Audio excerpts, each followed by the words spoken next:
What's up, King County? Zach McDonald, your real estate agent here, and this is my King County real estate market update for April 2023. We're gonna look at the stats here for King County over the past month. So we're gonna look at March 2023 stats. We're going to compare them with last month and the previous year, and we're gonna look at and talk about where the market's headed here in 2023.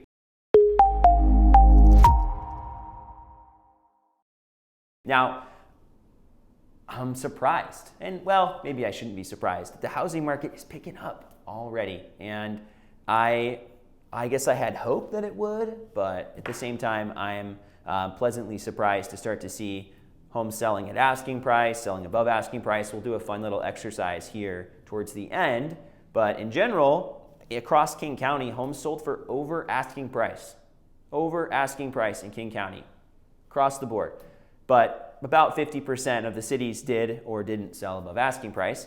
But I'd say that's encouraging to see that the competition, buyers are returning to the market. I think a large reason that the supply is low is we just don't have as many listings.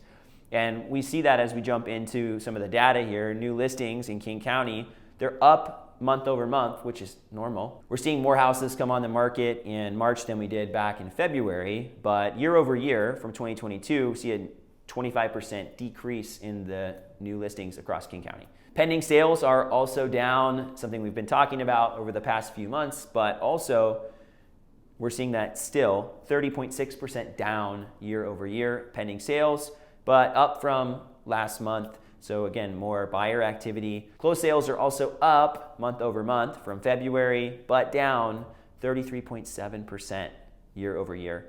Days on market is starting to decline. 34 days on market was the average in King County. I mentioned in my Seattle update, and you should follow those too, the Seattle Bellevue ones, where we talk a little bit more ideas and thoughts about the market and less super tactics here. But the general trend has been that houses are selling quicker. So the average is still higher, but the median days is creeping down. And depending on where you're at, it might be 10 days on the market, it might be 15 days on the market, but it's certainly not 34. That would be factoring in some of those ones that have been on for quite a while. Median sales price is down 9.3% from last year, and the average is down 9.6%. But we've seen over the past couple of months, King County prices have been increasing. So $848,375 was the median sales price in King County. The average was $1,107,898. Again, both of those are up month over month, but down about 9 to 9.5% year over year. Percent of list price. Last year, houses were selling 13.4% above asking price. This year, 0.4% above asking price. That's a obviously big swing, but houses are selling above asking price. We talked about that. That to me says that we're entering into a more competitive market. And you can bet that if houses are selling over asking price, they're also selling with fewer contingencies in the contract and better terms for the seller. And that's what we're seeing from experience as well, not just speculation. Inventory of homes for sale has picked up considerably from last year at the same time, but also month over month, we did see a slight uptick in the supply number, 1.1 month of supply in King County, still really low, and we'll see. I guess I'm really curious to see how the next few months shake out in the spring, because historically we do see a lot of new listings in the spring and in the summer. If this year is anything like 2019, it's not going to be as much as we've seen in the past. And so far we've seen obviously 25, 20, 30% fewer new listings. So if that trend continues through the spring, we're going to see considerably less new listings for the whole year, but we're also seeing a similar amount of decrease in buyers. So if the buyer activity picks up and the listings don't, we may see that supply number stay or even go down. Normally we do see it rise. So we'll see how the buyer activity plays out, and I think some of that might be rate related as well. If interest rates continue to stay in the low sixes or trend even lower, we may see an even larger uptick in the buyers and maybe an uptick in the supply too. Let's look at real quick. Sometimes I highlight specific areas or sections of King County in these updates. The way I want to do this today is going to be a little different. I want to highlight the areas first that are seeing asking price or above so far in March. And then I want to highlight the areas where homes are still selling below asking price on average. So let's start with the cities in King County where we're seeing houses selling above asking price. In Seattle, homes sold 1.1% above asking price. Shoreline, 0.9% above asking price. Kirkland was 0.4% above asking price. Woodinville was 0.1% over asking price. Kenmore, 2.1% above asking price. Falls City, 4.9% above asking price. Burien, 3.9% above asking price. Maple Valley, 2.1% above asking price.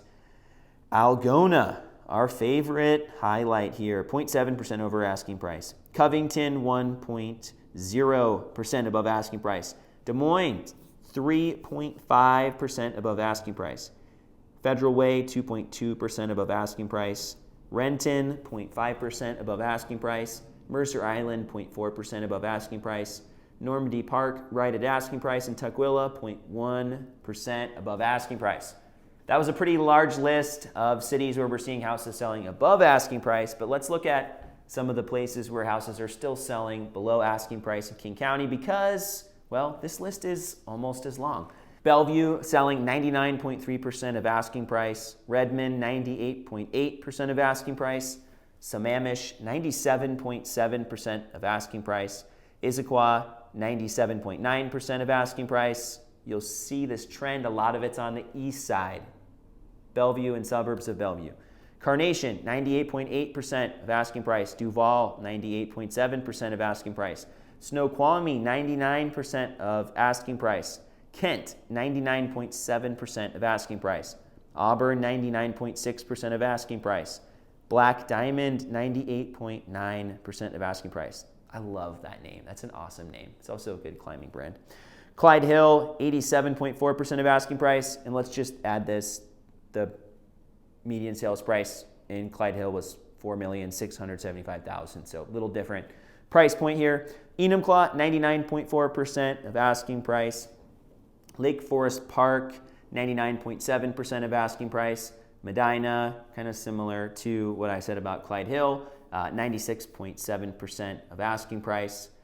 Milton, Washington, 99.3% of asking price. Newcastle, 98.4% of asking price.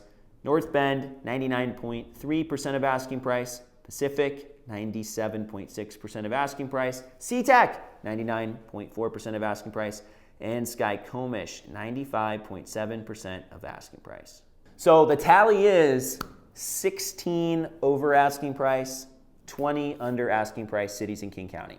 And again, across the board, over asking price on average. And if you're a buyer in this market and you're looking at a city in King County, and King County is very large. You've got the east side, you've got the south end, you've got the north end, you've got Seattle, Bellevue. There is more competition. Things are changing. The market's shifting. The market shifted in the summer, in the fall, and into the winter. And you were seeing things shifting in the buyer's favor. And right now, things are shifting back towards the seller's favor. Are we in an ultra-competitive environment right now? No. But some of the competitive strategies are being employed again in offers. Asking price and escalation clauses, paying a little over asking price, a little bit of that silent bid situation returning. People removing contingencies in the contract. Yes, it's happening. People adding in things to make the seller happy, like a shorter closing date or increasing their earnest money amount, their good faith deposit, or even making it non-refundable. These are things that are starting to happen again. So as we finish out the spring and head into the summer, a lot of the housing market here is going to ride on the inventory, the amount of listings that we see.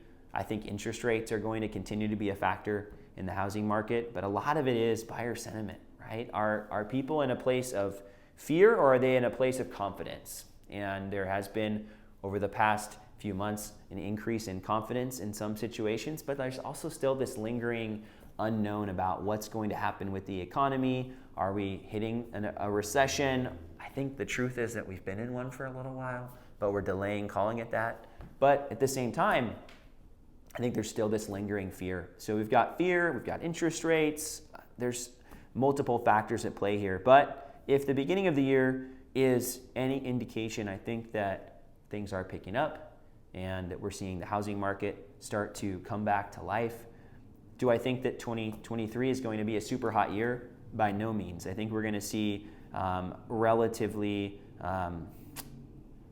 uneventful year as we finish out the year. But at the same time, I think we're going to see prices recover a little bit from where they were at their lows as we finish out the year. I also think there's still going to be quite a few buying opportunities this summer and potentially this fall, especially if interest rates go up a little bit more or if we see a dramatic increase in inventory. Thanks so much for watching this King County real estate market update for April 2023. I hope you got some value out of this content, and if you want to continue to see videos like this, maybe this is your first time stumbling onto the channel, please consider subscribing. Of course, if you want to talk more about your situation, I'm happy to be a resource for you. And I'm going to link up a few things down below, and I want to explain them. I've never linked these things up before, but we have a home buyer class, and I've been teaching these with a good lender friend of mine for a while. I'm going to link up the website in the description, so if you're interested in maybe attending a class, learning how to buy a house, we move these around locationally. Sometimes they're in King County, sometimes they're in Snohomish County. And the whole goal with these classes is to help people learn how the home buying process works, learn how the mortgage process works, and also learn about the housing market and be an informed buyer. The second thing I'm going to link up down below, which is new, is a link to what's called a HomeBot report. HomeBot is a service that does similar to like a Zillow estimate or something like that. You get an automated report and you get to see, how your equity position in your house is. This is more for somebody that owns a house. But if you're a homeowner in King County and you want to receive this report from me on a monthly basis, that's something you can subscribe to as well.